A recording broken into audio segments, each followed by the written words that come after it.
মেলামেশার সময় যে ডিউরেশনটা আছে, টাইমিং যেটাকে আমরা বলি, হ্যাঁ, তো সেটা বাড়ানোর জন্য অনেক ধরনের ওষুধ প্রচলিত আছে বই খাতায়।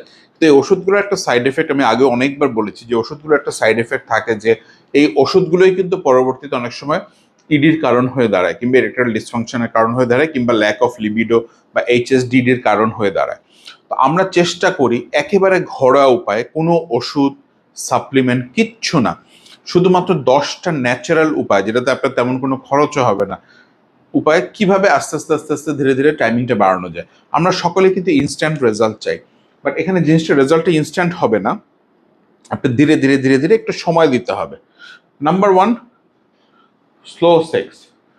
মেলামেশার সময় আমাদের অনেকেরই, সবার বলবো না, যে একটা টেন্ডেন্সি থাকে বোধহয় আমি একটা কিছু বোধহয় ভয় পাচ্ছি, একটা পারফর্ম করছি, আমাদের তাড়াতাড়ি জিনিসটাকে সেরে আসতে হবে। তখন হয় কি, আমাদের ব্লাডে কর্টিসল হরমোনটা বেড়ে যায়। তো কর্টিসল হরমোন বাড়লে দেখা যায় যে অনেক ক্ষেত্রে পারফরমেন্স অ্যাংজাইটি হয়, লিঙ্গটা আবার হঠাৎ করে ছোট হয়ে যায়, কিংবা খুব তাড়াতাড়ি ইজাকুলেশন হয়ে যায়। এর সাথে সিম্প্যাথেটিক প্যারাসিম্প্যাথেটিক নার্ভের সম্পর্ক রয়েছে, এটা নিয়ে আমি পরে আলাপ করব।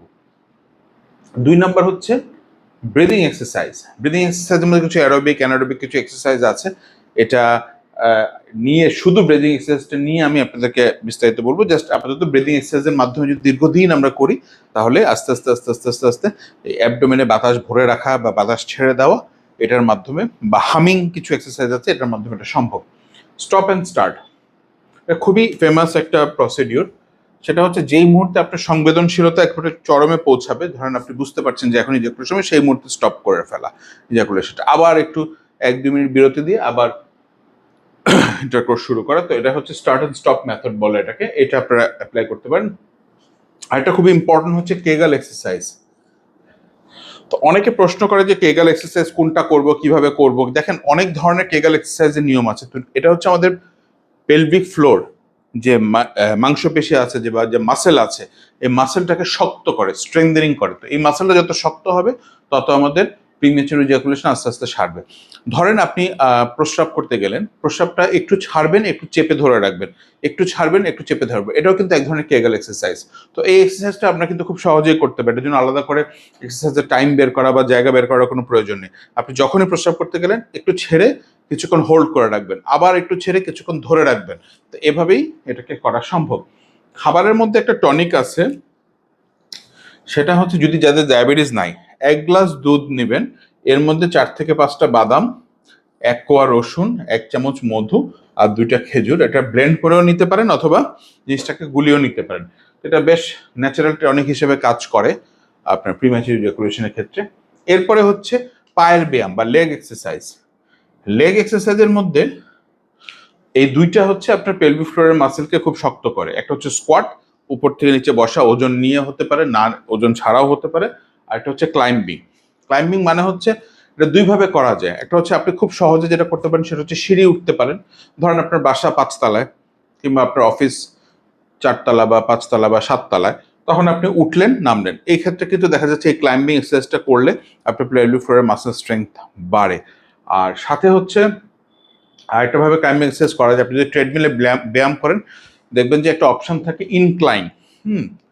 একটা অপশন থাকে ইনক্লাইন। ইনক্লাইন যত আপনি বাড়াবেন, তত দেখবেন যে ট্রেডমিলটা এভাবে উপরে উঠছে। তখন মনে হবে যে আপনি কোনো পাহাড়ে উঠছেন অথবা কোনো উঁচা জায়গায় উঠছেন। ইনক্লাইনটা বাড়িয়ে এক্সারসাইজটা করলেও কিন্তু ক্লাইম্বিং এক্সারসাইজ হয়ে যায়। মেডিটেশন বা ইয়োগা, এটা করবে কি, আপনার কনসেন্ট্রেশন লেভেলটাকে বাড়াবে, ধ্যানটাকে বাড়াবে। আপনি যখন পারফরমেন্সের সময় থাকবেন, তখন আপনি শান্ত থাকবেন, নার্ভাস থাকবেন না।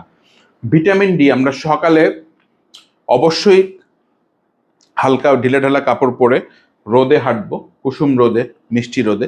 এই ভিটামিন ডি সিনথেসিসের কিন্তু অনেক উপকারিতা আছে, হ্যাঁ, আমাদের প্রিম্যাচুর ইজাকুলেশন রোধে। প্রত্যেকটা নিয়ে আমি হয়তো পরে আলোচনা করবো, আগে গ্রস হেডিংগুলো আমরা মনে রাখি। ভালো ঘুম। ভালো ঘুম বলতে অনেকে 6-7 ঘন্টা ঘুম বুঝে, ব্যাপারটা আসলে পুরোপুরি ঠিক না। আপনার রাত 10টা বা 11টা, সর্বোচ্চ থেকে 4টা পর্যন্ত ঘুমোতে হবে, হ্যাঁ।